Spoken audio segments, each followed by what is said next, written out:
Hello again to video number 2 on the Blazefire channel. Coming at you with another deck list, and this time it's Tachikaze. Starting with Dragon Egg, same as last time. V-Starter, same effects. Get a ticket. Moving on to grade 3s, I play 3 Angulator. Limited to 1 in just standard, but in premium it's up to 4. Still strong going first. With Sweep Canto, gets a full board restand and can easily win on your first grade 3 turn. And then last of grade 3s, I play 4 Optical Serrate, just for a gauge boosting for the new Stride.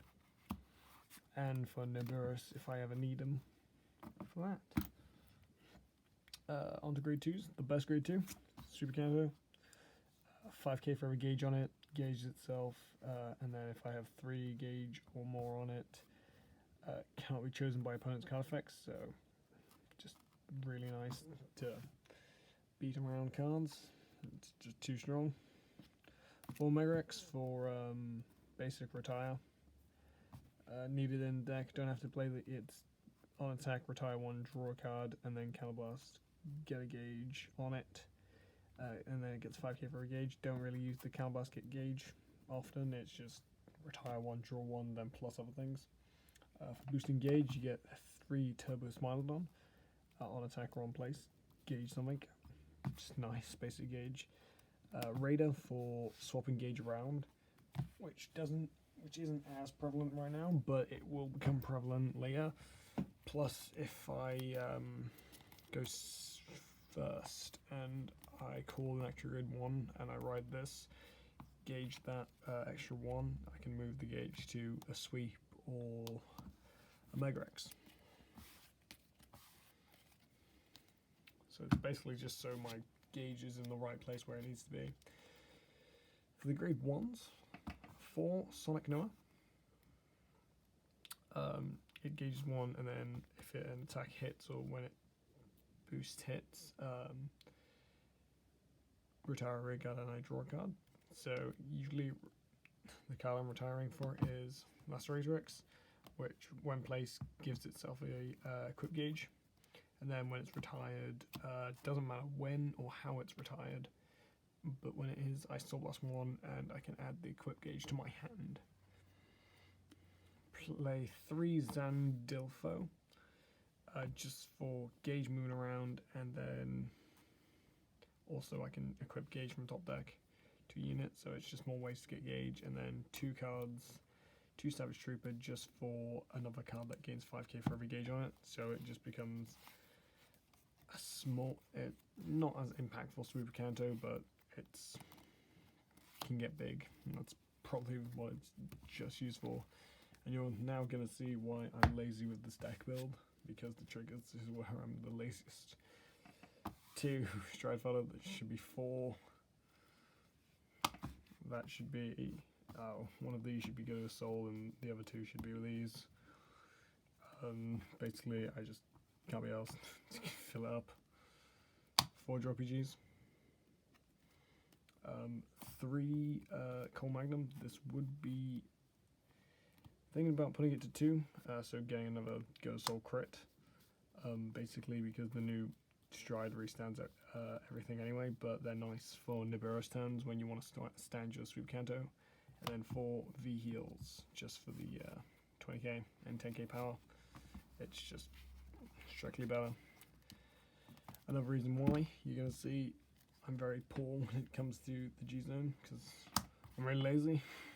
1 Nibiru's, 2 new guy, restands everything, restands itself. They're just 2 good cards. Basically gets rid of your engorge, so you kill 1, and then you suck up to 5 rare guards or 5 gauge, and then you can restand Vanguard with triple drive, so it's 6 drive checks in that turn. And then this restand on attack restands all your cards with grade 3, gauge 3, so it's pretty much Anchor Blader, but premium as a Stride. 2 gets around lock, just anything. anything like that. Gets big, doesn't really get used. Doesn't always get used, doesn't really get used. Basically, I should win on these. If I don't, I lose.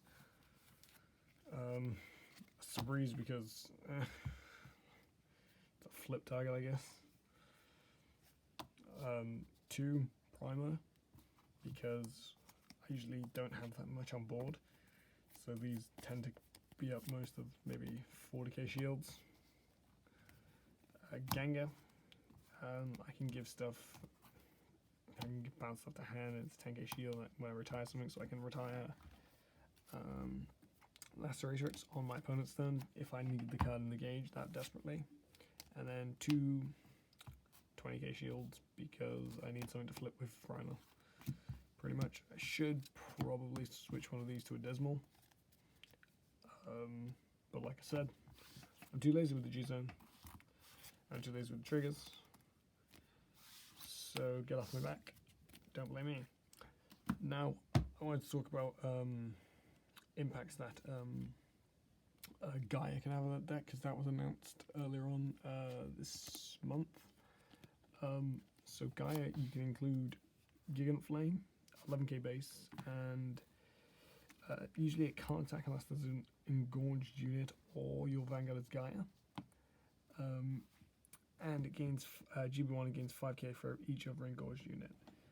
Nibiru's in G-Zone can make a unit engorge for a Soul Blast. So my idea with the deck is adding a Tempestsphere, flipping up Nibiru's, and then going off like that to make Gigant Flame bigger and get an instant engorged unit on the board. Another idea is Amaga.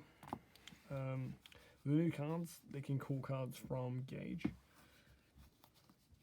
So you can extend your attacks with those, and you can try to also extend your attacks with some of these. Wouldn't play it more as a 2-of anyway, but the deck doesn't run that much Counterblast, except Gorge Raptor, which you want to save your Counterblast for, but if you go into a Nibiru's turn and you retire, which I feel like is the go-to stride with Gaia, because a lot of the guys, the new call from Gauge stuff only works when they're retired, so you get the Gauge skill then.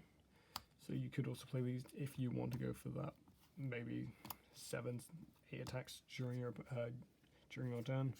Prison Bird, search for a Gaia if you're only playing 4 grade 3s. That way you can fill out your grade 2 slots or grade 1 slots with whatever you want, because mostly I don't see these two leaving the deck anytime soon. Maybe not even these a lot of the time, just because they're that strong in the deck. Freezenex, Counter Soul Charge. If we do play Tempestsphere to flip out Nibiru's, Soul Blast. Soul is an issue a lot of the time because Laceratrix also Soul Blasts and Counter Blasts, but it does allow you to use more Counter Blasts in the deck from anything new, and along with Armaga if you play that many. And then Pachycephalo. Basically, when it's retired, Soul Blast 1. When it's retired due to the effect of a Gaia unit, so that's any of your strides. When you have a Gaia Vanguard as a heart, you Soul Blast 1, draw a card. And if this unit is engorged, gain 2k. So it's a 9k boost. It's a 9k booster, and it's a 9k attacker. And you get to draw a card for a Soul Blast if you retire something. So basically, you can retire, counter Soul Charge, give a unit 2k, and then also Soul Blast draw. Which is why I like these two cards. However, unlikely that the space, because I don't see these two being dropped from the deck anytime soon either.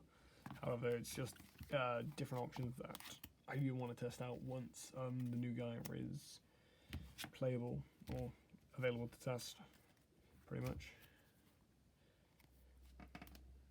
And that concludes this video. I hope you enjoyed. please like the video if you really liked it. So, catch you later.